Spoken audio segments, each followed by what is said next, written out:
We're doing the history of professional sport. My name is Zach Spall. I'm Grant Thompson. The overview starts with, it's pretty much a nutshell, the duties and the certain duties that the professional sport has to deal with. Is speaks about professional teams, organizations, and how they function and operate with the teams, audience, and individual players. There are also many challenges presented in today's business, such as signing certain players, getting a winning program developed, and making sure the audience is enjoying their performance. The information that I've read puts thoughts in my mind about my future job in this profession, like what I'd like to be and what skills I must contain to do that job. Here's the question.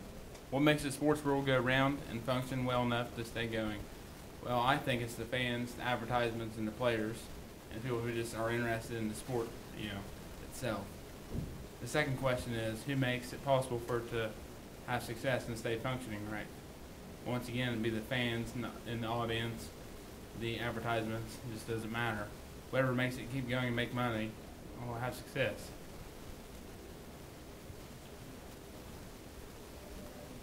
Why are there so many arguments over the negotiation of salary number for the players? The dilemma between the fans and players, because the more money the players get, the more greedy they get, and they play worse. So because they're just worried about money.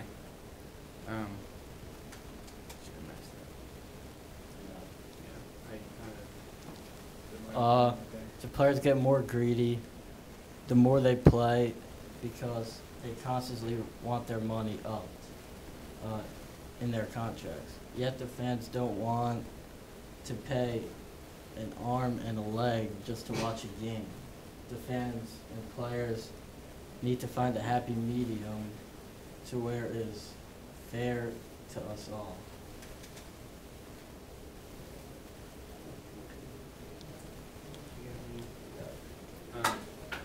The future of the sport holds. The information I've read makes me see how competitive and the drive you must have to be a top dog in the business. It shows you have to have experience and you need to excel over others. I think that'll fit in fine with this profession and the drive you need to have to be or to do well and be well known in this successful business. I'm Ben Gurek, and I did Chapter 19, the Sporting Goods and Licensed Product initially. So, introduction, sports products are triple commodity nature, meaning they have three things. They are the activity or game form, the service, and the goods. Well, the service and the goods. The definition of sporting goods is the physical objects necessary for the game form, and the licensed products definition is those items of clothing or products bearing the name or logo of a popular collegiate or professional sport team. So history of sporting goods is Albert G. Spalding really set the standard for it with his company, where he made baseballs, baseball bats, gloves, hunting equipment, uniforms, spikes, and football equipment. And he now that's now the company Spalding, which makes basketballs. In the 1920s is when famous athletes really began to endorse products. And then later Adidas became internationally popular because of its products, soft cleats, and track spikes.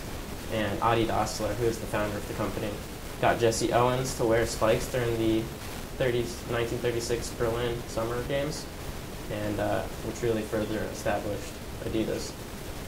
And then in the 1970s, Nike emerged, and by 1980 had replaced Adidas as the top sneaker maker. History of licensed products. Licensed products are so fans will buy the goods really to make themselves closer to their favorite team or favorite athletes. In 1983, Notre Dame became began licensing its program, and by 1988 between 1988 and 1989 had a 375% growth. And collegiate licensed products totaled sales of $100 million in the early 1980s, and by 1995 they had totaled $2.5 billion. The Properties Division administers the licensing programs of each league. The NFL was the first league to have that, and they started in 1963. So the industry format of sporting goods. The Sporting Goods Manufacturers Association, also known as SGMA, defines the sporting goods industry as including manufacturers of sporting goods, equipment, athletic footwear, and sport apparel. So those three things. And a trade association is an organization that's dedicated to promoting interest and assisting the members of a particular industry. Industry format of licensing is manufacturers of licensed products. They're known as licensees, include companies Nike, Adidas, Electronic Arts, and Topps. Those licensees pay a fee called royalties to the leagues, and those are known as the licensors, for the right to make products with the logo, the colors, the school name, anything like that.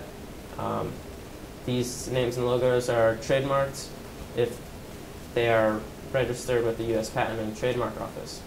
And licensing allows schools and teams to gain brand recognition and interest to increase revenues with a minimum financial risk. Challenging issues would be creating a brand's image. It comes through a collection of things, including logos, player endorsements, and ownership. So there's a lot of competition with these brands, which makes it hard for some brands. Well, you see a lot of brands fail because there's so much competition, and that's even more true in licensing agreements. Say if Reebok in 2000, I believe, they agreed with NFL to make the uniforms, and that really hurt other companies. Career opportunities can range from anything from being an entrepreneur, like Spalding, or being in an employment firm with Russell, Under Armour, anything like that, Callaway. Sporting goods stores operate on many levels. It can be anywhere from a locally owned store to a larger box store like a Foot Locker or Dick's. And the larger companies have different divisions for each product line. I'm looking to go into like a front office of a team, so this would relate to me because the licensing would relate to teams and the team I'm working for. Each team has its logo, so that's